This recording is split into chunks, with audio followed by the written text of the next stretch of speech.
નમસ્કાર. 11 ઓક્ટોબર આજે બે મહામાનવોના જન્મદિવસ છે.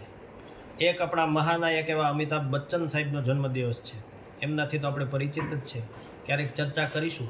સાહિત્યના સરવાળેમાં અમિતાભ બચ્ચનજીને સાહિત્યકાર તરીકે આપણે એની ચર્ચા કરીશું.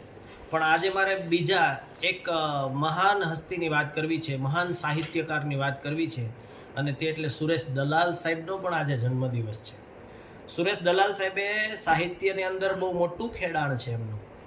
સુરેશ દલાલ સાહેબનો જન્મ 11 ઓક્ટોબર 1931ના રોજ થયો અને એમનું અવસાન 10 ઓગસ્ટ 2012માં થયું છે.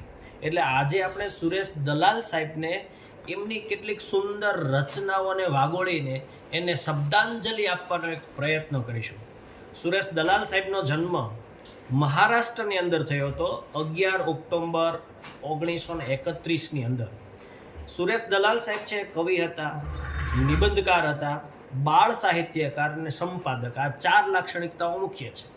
ઘણું બધું સાહિત્ય સર્જન સુરેશ દલાલ સાહેબે કર્યું છે, અને એમાંય ખાસ કરીને કવિતાઓમાં સુરેશ દલાલ સાહેબ છે ને એનું મોટું પ્રભુત્વ છે. કેટલા બધા કાવ્ય સંગ્રહો આપ્યા છે. હું થોડીને અહીંયા ચર્ચા કરું તમને ધ્યાનમાં આવશે કે કવિતાની અંદર સાહેબનું કેવડું મોટું ખેડાણ હતું.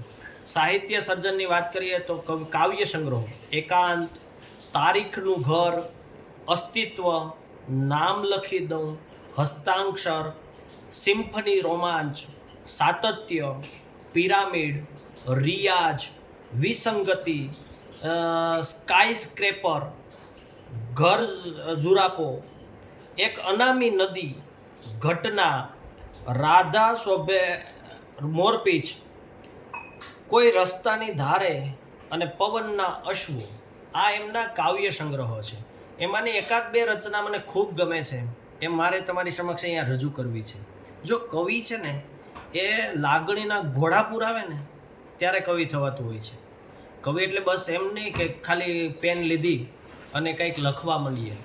જેની અંદર વેદના છે, જેની અંદર સંવેદના છે અને લાગણીના ધોધ વહે છે ને ત્યારે કવિ થવાય છે. બહુ સરસ એક રચના છે, સાંભળજો કે કવિ કેમ થવાય. સુરેશ દલાલ સાહેબ લખે છે કે પાનખરની ડાળી હાથમાં ઝાલીને, પાનખરની ડાળી હાથમાં ઝાલીને વસંતની કવિતા લખતા આવડે તો કદાચ કવિ થવાય. પાનખરની ડાળી હાથમાં ઝાલીને વસંતની કવિતા લખતા આવડે તો કદાચ કવિ થવાય. ફૂલ છલકતી ડાળી હાથમાં ઝાલીને, ફૂલ છલકતી ડાળી હાથમાં ઝાલીને પાનખરની ચીસને નરી આંખે વાંચતા આવડે તો કદાચ કવિ થવાય.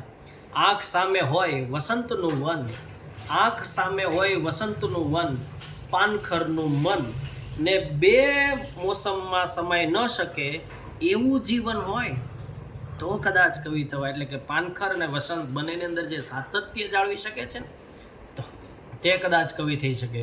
એક બીજી સુંદર રચના છે કે કવિતા શું છે. કવિતા બહુ સરસ છે, એના શબ્દોને સમજવાની કે સાંભળવાની કોશિશ કરજો.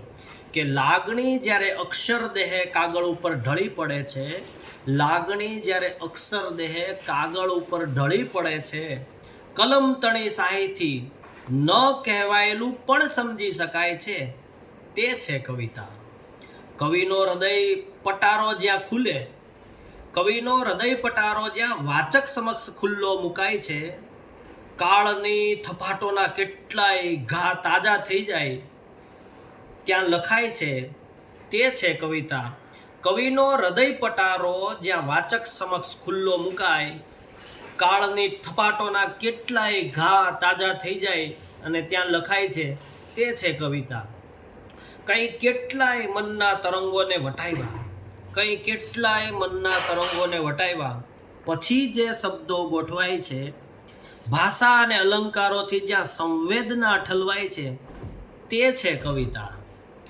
ખુશી અને ગમના મિશ્રણથી જ્યાં, ખુશી અને ગમના મિશ્રણથી જ્યાં કોઈ સંદેશો જગને અપાય છે, હર્ષ અને શોકની ઘડીઓ જ્યાં શબ્દોમાં પરોવાય છે, તે છે કવિતા.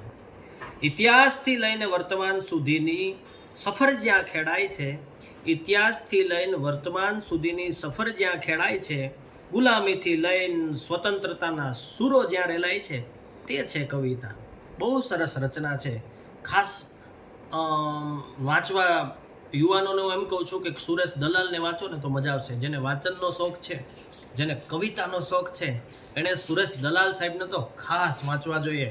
ત્યારે આજે આપણે એમના જન્મ દિવસે એમના સાહિત્યને થોડું ઘણું વાગોળી અને એમને શબ્દાંજલિ દ્વારા એમને અંજલિ આપવાનો એક પ્રામાણિક પ્રયત્ન કરી અને હું પૂર્ણ કરું છું.